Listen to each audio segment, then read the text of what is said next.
السلام علیکم ورحمۃ اللہ وبرکاتہ۔ امید ہے کہ آپ سب خیریت سے ہوں گے، اور اب تک جتنے بھی جو حدیثوں کی شروحات پر مبنی کلپ آپ کو ملے ہیں ان سے آپ نے استفادہ حاصل کیا ہوا ہوگا، اور جو بھی حضور کے فرامین آپ تک پہنچائے جا رہے ہیں یقیناً وہ بہت ہی بابرکت اور زبردست باتیں ہیں، ان کو بالکل نہ چھوڑیے، آپ کو اس سے بہت فائدہ حاصل ہوگا۔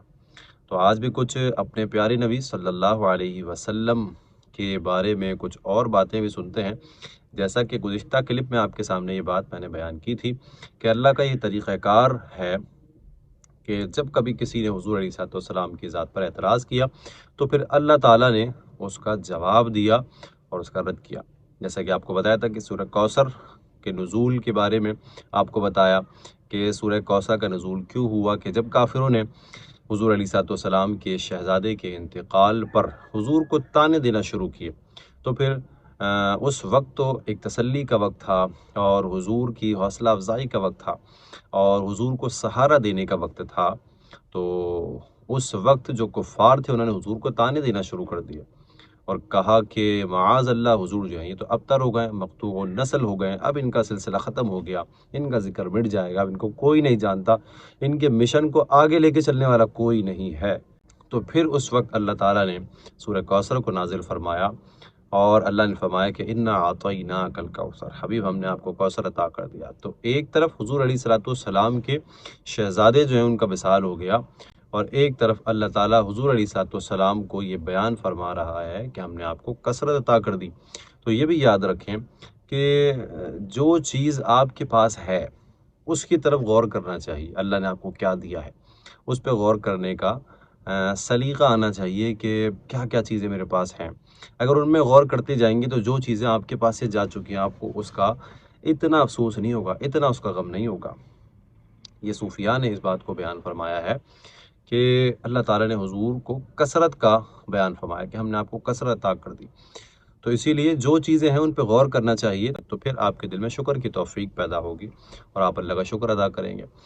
جب آپ کوئی جانے والی چیز پر ہی افسوس کرتے رہتے ہیں تو پھر آپ کا وقت اسی میں لگا رہتا ہے، اور جو چیزیں آپ کے پاس موجود ہوتی ہیں آپ اس سے لطف اندوز نہیں ہو سکتے اور اس سے آپ کما حقوق استفادہ نہیں کر سکتے۔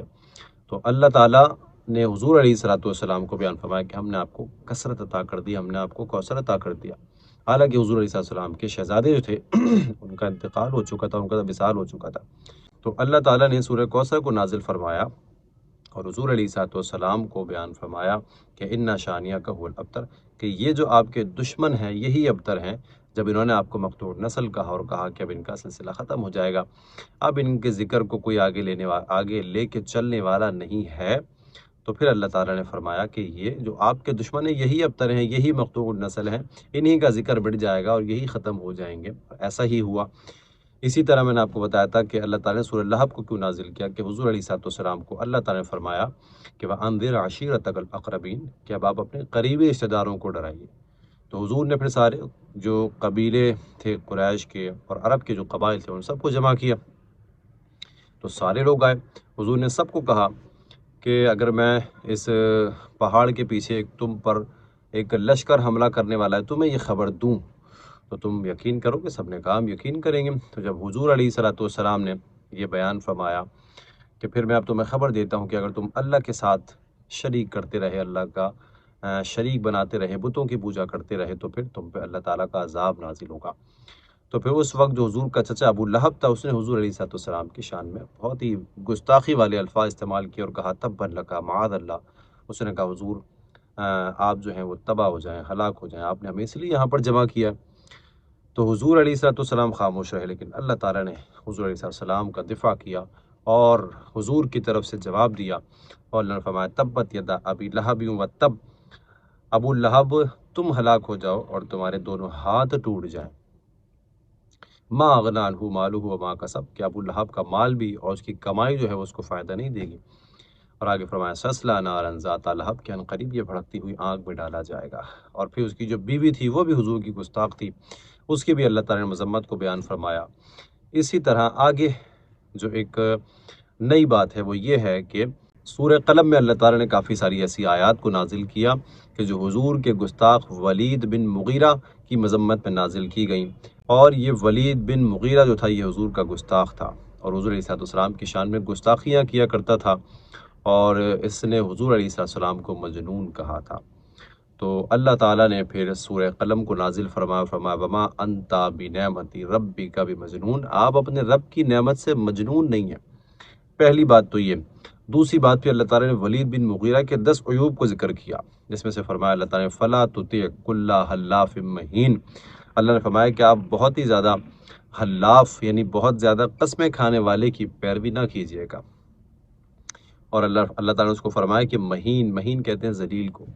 تو ظاہر سی بات ہے جو حضور کا گستاخ ہے وہ عزت والا تو ہو ہی نہیں سکتا، وہ یقیناً ذلیل ہے۔ تو اللہ تعالیٰ نے اس کی صفات کو بھی ذکر کیا اور فرمایا فلا تطع کل حلاف مہین، کہ آپ اس حلاف کی اور اس مہین کی پیروی نہ کیجیے گا۔ آگے اللہ نے فرمایا حماز مشاء بنمیم، اللہ نے فرمایا کہ یہ بہت ہی زیادہ حماز ہے یعنی تانے دینے والا ہے۔ اور پھر آگے فرمایا کہ مشاء بنمیم، چلتا پھرتا چغل خور ہے یہ۔ اور پھر آگے اور اس کی صفات کو ذکر کیا کہ مناع للخیر، کہ بھلائی سے بہت زیادہ روکنے والا۔ آگے فرمایا معتدن یعنی حد سے بڑھنے والا۔ پھر آگے فرمایا اسیم، بہت گناہ گار۔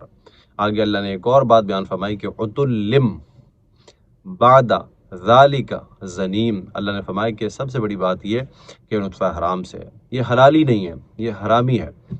جب ولید بن مغیرہ کو یہ ساری باتیں پتہ چلیں، ان آیات کا پتہ چلا، تو پھر اس نے کیا کیا کہ اپنی ماں کے پاس گیا اور کہنے لگا کہ جو 9 عیوب بیان ہوئے ان کے بارے میں تو مجھے پتہ ہے کہ قسمیں بھی بہت کھاتا تھا وہ، اور بہت زیادہ بھلائی سے بھی روکتا تھا، اور بہت سارے جو اس کے عیوب بیان کیے وہ سارے اس کے اندر تھے، لیکن اس نے کہا ایک جو گناہ ہے نا وہ مجھے تم بتاؤ گے اس کے بارے میں، کہ یہ جو نطفہ حرام سے پیدا ہوا ہوں اس کے بارے میں تم مجھے خبر دو، اگر تم نے سچ نہیں بتایا تو میں تمہاری گردن اڑا دوں گا۔ تو اس کی ماں نے کہا کہ جب میں نے تمہارے باپ سے شادی کی تمہارا باپ جو تھا وہ نامرد تھا، تو بہت مالدار انسان تھا، تو اگر کوئی اولاد نہ ہوتی تو پھر جب وہ مرتا تو سارے اس کے جو رشتہ دار تھے وہ سارا مال لے کے چلے آتے، تو میں نے ایک چرواہے کو اپنے اوپر قادر کیا اور اس سے تم پیدا ہوئے ہو۔ تو یہ اللہ تعالیٰ کا ایک طریقہ کار تھا کہ جب اس نے حضور کی شان میں گستاخی کی، حضور کو اس نے مجنون کہا، تو اللہ تعالیٰ نے اس کے 10 عیوب کو بیان فرمایا اور اس کی اصل بھی بتا دی کہ یہ نطفہ حرام سے پیدا ہوا ہے۔ تو جو حضور کا گستاخ ہوتا ہے وہ اس کو اپنی اصل بھی چیک کرنی چاہیے کہ وہ نطفہ حرام سے ہو سکتا ہے۔ اسی لیے حضور علیہ السلام کی محبت کو ہمیں اپنے دلوں میں رکھنا چاہیے کہ حضور علیہ السلام کی شان میں ادنا سی بھی گستاخی نہ ہونی چاہیے، حضور کا بہت زیادہ ادب کرنا چاہیے، بہت احترام کرنا چاہیے۔ اور جب کوئی حضور علیہ السلام کی شان میں گستاخی کرے تو پھر چاہے وہ ہمارا کوئی بھی ہو، وہ ہمارا بھائی ہو، ہماری بہن ہو، ہمارے رشتہ دار ہو، ہمارے خاندان والے ہو، ہمارے دوست ہوں، پھر وہ ہمارے کچھ نہیں لگتے۔ ہمارا ان سے رشتہ حضور کی وجہ سے ہے، تو اگر وہ حضور کے ہیں تو پھر وہ ہمارے ہیں، اور اگر وہ حضور کے نہیں تو پھر ہم ان کے کچھ نہیں لگتا اور نہ وہ ہمارے کچھ لگتے ہیں۔ تو حضور کی محبت کے تقاضے ہوتے ہیں کچھ، ان تقاضوں کو پورا کرنا چاہیے۔ اور جیسا کہ گزشتہ کلپ میں آپ کو بتایا کہ حضرت ابوبکر صدیق کا عمل، کہ آپ نے اپنے بیٹے کو کہا کہ بیٹا تم تو میری تلوار کی زد میں اگر آتے تو پھر میں تمہیں نہیں چھوڑتا، میں تو یہی دیکھتا کہ تم اسلام کے دشمن ہو، تمہاری گردن کو اڑا دیتا۔ تو ہمیشہ حضور سے اپنے تعلق کو مضبوط کرنے کی کوشش کرنی چاہیے۔ یہ تعلق جتنا مضبوط ہوگا اتنا بندہ جو ہے وہ اس کے دل میں حضور کی محبت بڑھے گی اور اس کا ایمان سیو رہے گا۔ اللہ تعالی ہم سب کے ایمان کو مضبوط فرمائے اور ہمارے ایمان کو کامل فرمائے، اللہ ہمارا خاتمہ بالخیر فرمائے۔ وآخر دعوانا الحمدللہ رب العالمین۔